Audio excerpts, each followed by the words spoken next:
Were you a little bit more convinced by that GDP number yesterday? That the market seemed to dislike it a lot, but I suppose that was partly because of this hangover from tapering. Yeah, I mean, I really disagree with the market reaction because if you look at, the underlying final sales in the U.S. economy, the third quarter was pretty much the same as the second quarter, 2%.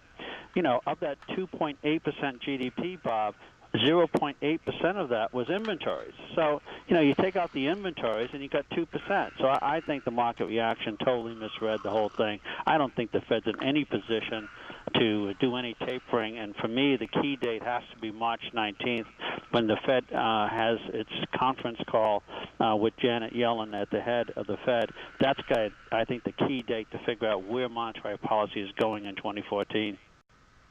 Okay, hello and welcome in from Sunnyvale, California. I'm Mark Vierra. Going to go through some of my technical analysis. I do want to mention that this video is for informational purposes. I'm just sharing my own thoughts and analysis, ideas. I'm making no recommendations to buy anything, and I am not trying to sell you anything. And past performance is no guarantee of the future. So just wanted to mention that. I think that the charts give you an edge somewhat, but it's all about managing the trade. And this is what I, as a trader, struggle to learn to improve my managing trade techniques. Okay. I think that scaling out techniques are just as important as scaling into a trade. Once you're in a trade, it's a lot to be said for how you manage it. There was a good trader, great trader, that I don't exactly believe in his politics, but he is someone to look up to. George Soros once said, it's not how much you make when you win. Okay. The important thing is how much you lose when you're wrong. So this is what I mean by managing a trade, knowing the techniques to scaling in and scaling out. You may move your stop to break even, and that's something important to be at that zero risk. Or you may sell enough to get your principal out, okay, and then you have nothing to risk. You can let the remaining roll free. So, I'm going to go over the charts and everything. I just want you to understand that managing the trade's a lot more important than the charts or anything else for that matter. So, with that said, let's take a look at how we did. Going to forego the monthly. Let's just go right into a weekly chart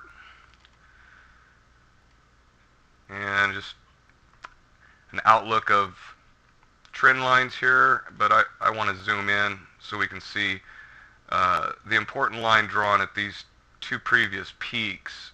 Just we're seeing that move above that pivot, and I think that's a bullish. I'm seeing a strong weekly chart right here. Our candle is buying pretty much into the close, a little bit of a tail, but not much. I'm seeing 1777 at the top of this trend line right there, where my arrow is, as should find some pretty good resistance there. But otherwise, overall, I'm looking at a bullish weekly chart. All right. And I do see the beginnings, maybe not a well-defined flag, but it's possible we could see some chop in between here and fill in this flag. Maybe getting a little premature on that, but that's at least I'm seeing some kind of patterns developing here on the weekly, and a few more here we'll get into on the daily. Look at the daily trend. Looking at some more bullish activity now. Thursday I saw this huge conviction to the downside, and then almost an equal conviction up right here. We'll get more into that as a pattern. But that's a pretty good sign right there. That is pretty bullish. Here's a trend line on top of these peaks, and that's where it found support. So I think that's an interesting level. A lot of different reasons too that I'll get into about why that's a stiff level right there to break through. And I think we're going to see equal resistance up here too, and we'll get more into that into volume. So just to give you a little trend line perspective. So let's see here, moving averages. I don't think there's too much to see in here. I want to show you something interesting here. Fibonacci levels. Now, what I'm looking at, this 100% is basically saying that from this point, that's this distance in this leg right here added to this point, and that's where we're at, and consequently, that's where we're finding support on that 100% fib level. And if I look at a retracement, that's also another important retracement. That would be the first fib 23.6% level. It's just interesting to see how these prices will roll around these technical levels. Is kind of cool. For chart patterns, let's get into some chart patterns. We have an overall rising wedge. That's this lines here. And let's see what else. Previously mentioned this V top. We did see some weakness into the week, and we have not only a broadening type of top formation, we also have what's called a right angled and this is in yellow, right angle and descending broadening pattern. I also see a double top, which they have varying valleys here. This would be your first valley, so that's where the measurements would come in. And I'll show you some double top measurements. But also this huge bearish engulfing followed by the tweezer bottom. And one thing I want to say about tweezers is it is fabulous at pointing down an important support level. It's kind of not really a piercing, piercing pattern would be a little different, but I think I can get away with calling this a tweezer bottom. It's a good reversal sign, and it's pretty reliable at pointing down a bottom on that. So I mentioned the double top, and I'm not sure I'm going to put too much faith in double tops. It's not a really great performing pattern, but I would say a break below this initial valley would be sort of a confirmation, and we could see these measurements come into play. So yeah, it's something to look at. I'm not too much conviction into that pattern. Let's get into volume. I think we want to look at the volume behind this tweezer.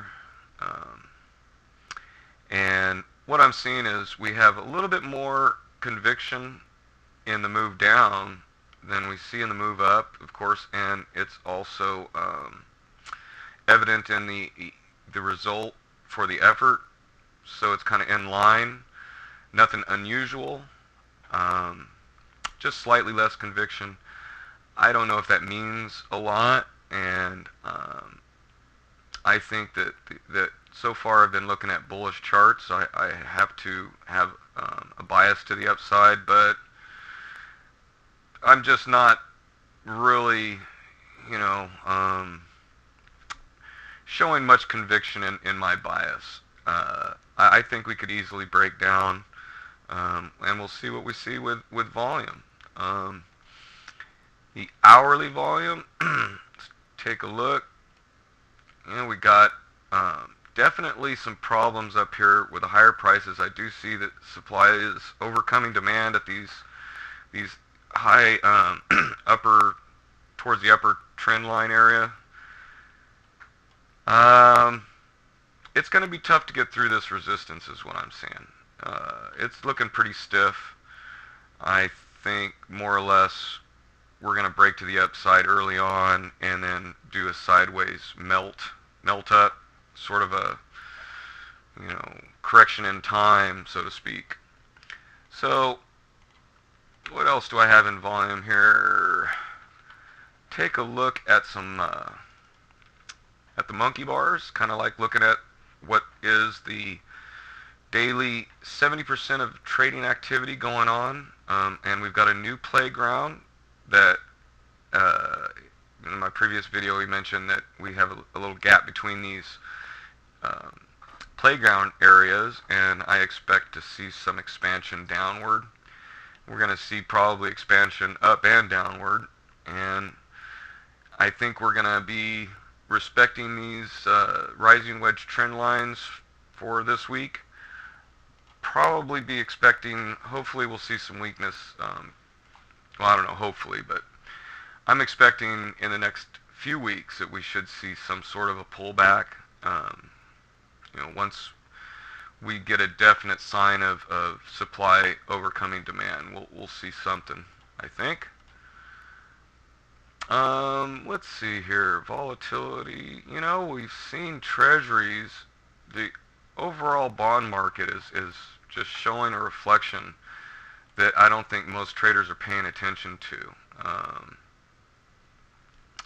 Certainly getting down, this is showing some weakness, but I believe that this pickup in volume is institutional interest, and we will probably see some support around this trend line that I've drawn in here. We'll see how that excuse me, works. Otherwise, I think that's all I have to cover. And here we are. Where I'm hanging out here is the HotStockMarket.com. You can find links to join in some discussion here. And I'm putting together my weekly trading log right now. And I hope we will see you on the boards.